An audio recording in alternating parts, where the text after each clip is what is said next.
Ассалаумағалейкум, құрметті ағайын. Маған жазып жатады, қалай негізі жүргізуді, соны жазсаңыз деп.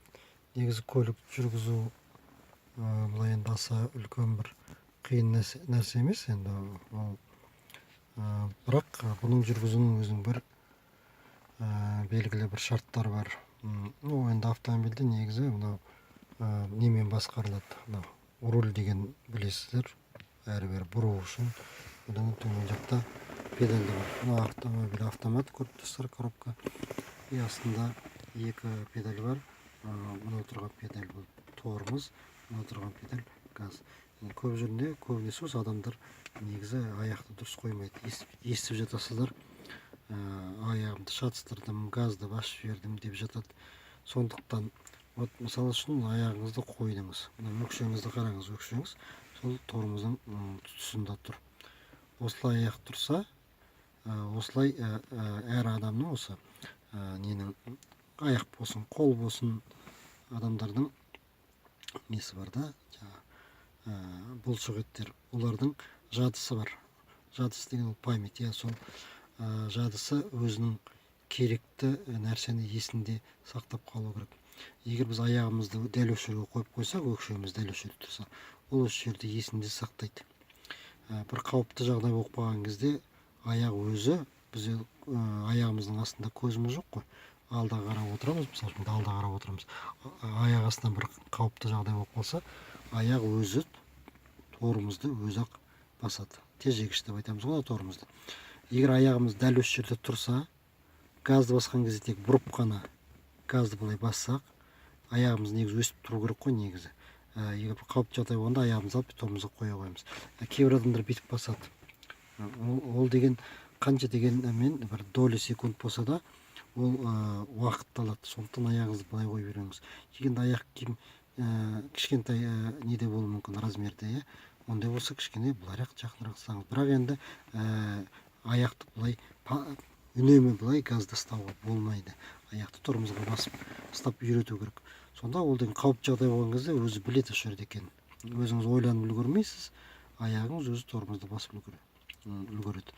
Негізі осы үш нәрсемен басқарылады автомобиль. Білесіздер, мына газ деген ол жүру үшін, тежегіш ол тоқтау үшін, руль деген ол бұру үшін. Одан басқа тағы да бізде негізгі айна бар, ол мынау. Автомобилдің салонының ішінде айна бар. Айнаға қарасаңыз, арт жақ әйнекті көріп отырмыз. Одан басқа да жанымызда бар, білесіздер, сол жағымызда арт жағын көріп отыратын.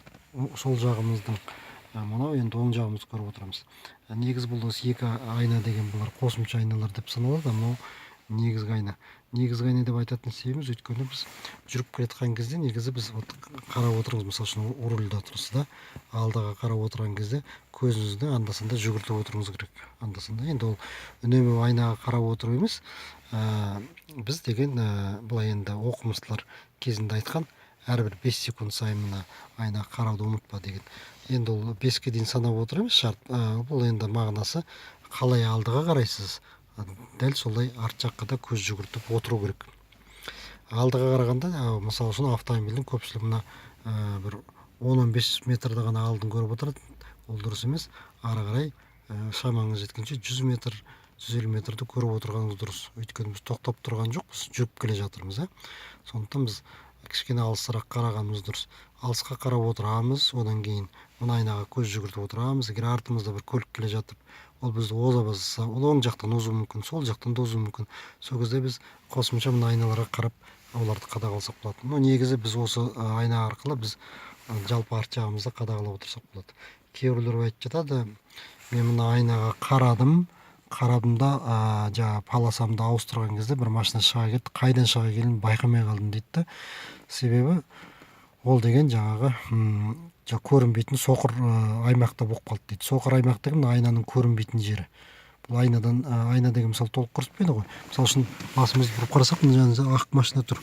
Ол ақ машина мына айна көріп тұрған жоқ. Дәл осылай жағдай болуы мүмкін.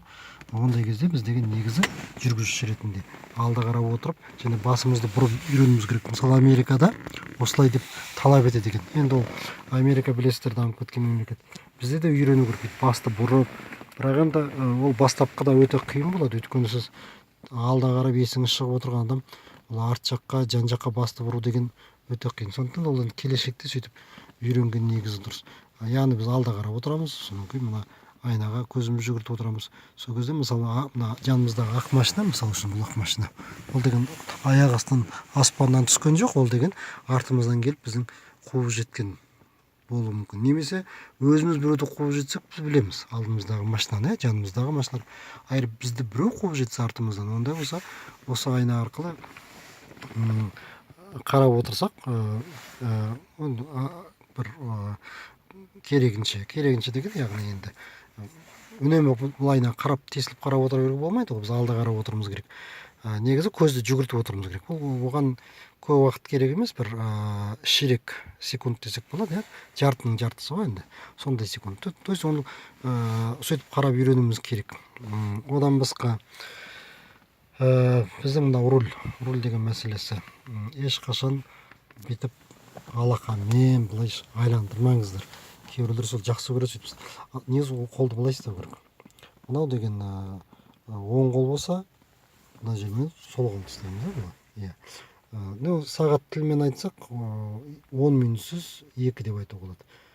Ешқашан рульді астынан бүйтіп ұстап алмайды, теріс ұстап алмайды, кейбіреулер былай ұстап жатады. Ол енді жаман әдет, ондай жаман әдетті істемеу керек. Өйткені біз үнемі қауіпсіз жүреміз деп айтуға болмайды, өйткені жолдың өзі бір қауіпті нәрсе. Аяқ астынан адам шыға келеді, тағы да бір көлік бізді қыса бастайды деген сияқты. Сондай кезде рульді дұрыстасақ, керегінше біз жылдам әрі бері бұрып